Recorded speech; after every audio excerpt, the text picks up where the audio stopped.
নমস্কাৰ বন্ধুসকল, মই হিৰেণ। আজি আপোনালোকক মই এই ভিডিঅ'টোৰ জৰিয়তে এই 2024 বৰ্ষৰ জুন মাহটোত কুম্ভ ৰাশি ব্যক্তিসকলৰ কেনেদৰে পাৰ হ'ব তাৰে সম্পূৰ্ণ বিৱৰণ মই আপোনালোকক এই ভিডিঅ'টোৰ জৰিয়তে আগবঢ়াইছোঁ। প্ৰথমে মোৰ চেনেলটো আপোনালোকে ছাবস্ক্ৰাইব কৰি ল'ব, যাতে মোৰ পিছৰ ভিডিঅ'বিলাক আপোনালোকে সহজে লাভ কৰিব পাৰে। লগতে মোৰ ভিডিঅ' যদি ভাল লাগে তেন্তে লাইক আৰু শ্বেয়াৰ কৰিব, কমেণ্ট কৰি আপোনালোকৰ মনৰ ভাৱ প্ৰকাশ কৰিব। এতিয়া মূল বিষয়লৈ।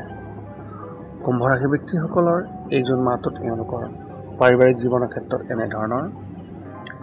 এই মাহত আপোনাৰ পৰিয়াললৈ বিশেষ নতুন সুখ আহিব পাৰে, যিয়ে সকলোকে সুখী কৰি ৰাখিব। আপোনাৰ প্ৰতি পৰিয়ালৰ সদস্যসকলৰ আস্থা অধিক বৃদ্ধি পাব আৰু আপোনাৰ কথাৰে সকলোকে আপ্লুত কৰিব। মাক দেউতাকৰ স্বাস্থ্যৰ বিশেষ যত্ন লওক, কিয়নো তেওঁলোকৰ ভিতৰত এজন অসুস্থ হোৱাৰ সম্ভাৱনা অত্যন্ত প্ৰবল দেখা গৈছে। আপুনি আপোনাৰ ভাই ভনীৰ পৰা সম্পূৰ্ণ সমৰ্থন পাব আৰু তেওঁলোকে আপোনাক সহায় কৰিব। কোনো কথাত তেওঁলোকৰ ওপৰত খং উঠিলেও এই মাহত সেই শুভৰ অন্ত পৰিব আৰু সকলোৰে মাজত পাৰস্পৰিক প্ৰেম আৰু আগতকৈ বৃদ্ধি পাব। ব্যৱসায় আৰু চাকৰিৰ ক্ষেত্ৰত এনেধৰণৰ। ব্যৱসায়িক দৃষ্টিকোণৰ পৰা এই মাহত আপুনি লাভ পাব পাৰে, কিন্তু তাৰ লগতে নতুন শত্ৰুৰ সৃষ্টি হ'ব পাৰে, যিয়ে ব্যৱসায়ত আপোনাক ক্ষতি কৰিবলৈ চেষ্টা কৰিব। গতিকে এনে সময়ত অধিক সাৱধান হওক আৰু কোনো ব্যৱসায়িক সিদ্ধান্ত ৰাজহুৱাভাৱে সিদ্ধান্ত লোৱাত আপুনি বিৰত থাকক। চৰকাৰী বিষয়াসকলে এই মাহত বিশেষ চিন্তা কৰাৰ প্ৰয়োজন নাই আৰু তেওঁলোকৰ বাবে সকলো পূৰ্বৰ দৰেই স্বাভাৱিক হৈ থাকিব। ব্যক্তিগত খণ্ডত কাম কৰা ব্যক্তিসকলে কাৰ্যালয়ত ৰাজনীতিৰ পৰা আঁতৰি থাকিব লাগিব, নহ'লে লোকচানৰ সন্মুখীন হ'বলগীয়া হ'ব পাৰে। এই সময়ত কেৱল নিজৰ কামত মনোনিৱেশ কৰিলে ভাল হ'ব। শিক্ষা আৰু কেৰিয়াৰ ক্ষেত্ৰত এনেধৰণৰ।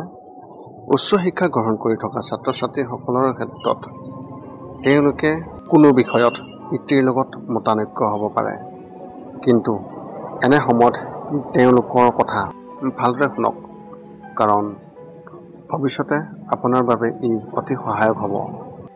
প্ৰতিযোগিতামূলক পৰীক্ষাৰ বাবে প্ৰস্তুতি চলাই থকা ছাত্ৰ ছাত্ৰীসকলে এই মাহত বহু ক্ষেত্ৰৰ পৰা সুযোগ লাভ কৰিব, কিন্তু অৱহেলাৰ বাবে হয়তো আপোনাৰ হাতৰ পৰা পিছলি যাব পাৰে। গতিকে নিজৰ চৌপাশৰ বিশেষ যত্ন লওক।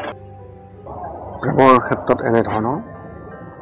যদি আপুনি কাৰোবাৰ লগত প্ৰেমৰ সম্পৰ্কত আছে, এই মাহত তৃতীয় ব্যক্তিয়ে আপোনাৰ সম্পৰ্কত বিভাজন সৃষ্টি কৰিবলৈ চেষ্টা কৰিব। এনে পৰিস্থিতিত কাৰোবাৰ লগত কথা পাতিবলৈ খৰখেদা কৰাটো আপুনি পৰিহাৰ কৰক আৰু আপোনাৰ সম্পৰ্ক ৰাজহুৱা নকৰিব। অবিবাহিত লোকসকলে কাৰোবাৰ সমৰ্থন বিচাৰি পোৱাৰ প্ৰবল সম্ভাৱনা আছে। যিসকলৰ বিবাহ কিছুদিন হৈ গৈছে, তেওঁলোকৰ ক্ষেত্ৰত পত্নীৰ পৰা শুভ লক্ষণ পোৱা যাব। আপোনালোক দুয়োৰে ভৱিষ্যতৰ কৌশলৰ বিষয়ে গভীৰ আলোচনা হ'ব পাৰে আৰু আপোনালোকৰ মাজত পাৰস্পৰিক সম্পৰ্ক আগৰ তুলনাত অধিক শক্তিশালী হৈ উঠিব। বিয়াৰ বাবে অপেক্ষা কৰা ব্যক্তিসকলে তেওঁলোকে এটা খুবেই ভাল খবৰ পাব পাৰে। স্বাস্থ্যৰ ক্ষেত্ৰত এনেধৰণৰ।